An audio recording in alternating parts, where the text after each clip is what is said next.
మీ కారులో advanced features ఉండడం ఒక విషయం, అది ప్రతి పరిస్థితిలోనూ పనిచేయగలగడం మరో విషయం. రీసెంట్ గా ఒక వ్యక్తి తన టాటా హ్యారియర్ కారుతో పొగమంచులో డ్రైవ్ చేస్తూ వెళ్తున్నాడు. అప్పుడు కారులో ఉన్న అడాస్ మరియు అడాప్టివ్ క్రూజ్ కంట్రోల్ వంటి ఫీచర్స్ సడన్ గా పనిచేయడం ఆపేశాయి. డిస్ప్లే మీద సిస్టమ్స్ పనిచేయడం లేదనే వార్నింగ్ కనిపించింది. ఇది నిజంగా కార్ లోపమా లేదా టెక్నాలజీ లిమిటేషనా? ఇప్పుడు దీన్ని క్లియర్ గా అర్థం చేసుకుందాం. అడాస్ అంటే అడ్వాన్స్డ్ డ్రైవర్ అసిస్టెంట్ సిస్టమ్. ఇవి డ్రైవర్ ను రీప్లేస్ చేయవు, డ్రైవర్ కు సహాయం మాత్రమే చేస్తాయి. ఇందులో ఉండే main features forward collision warning, autonomous emergency braking, lane keep assist, adaptive cruise control. అయితే అడాస్ ఒకే సెన్సార్ మీద పనిచేయదు.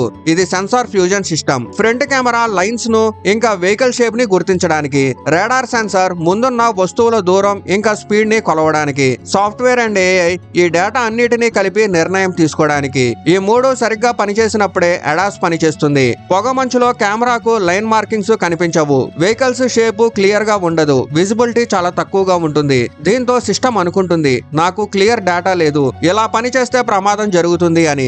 అందుకే అడాస్ ఆటోమేటిక్ గా ఆఫ్ అయిపోతుంది. ఇది డిఫెక్ట్ అయితే కాదు, సేఫ్టీ ఫీచర్. ఇప్పుడు మీకు చిన్న ప్రశ్న, కారులో మీకు ఎక్కువగా ముఖ్యం అనిపించేది ఏది, ఇంజనా లేదా ఫీచర్సా?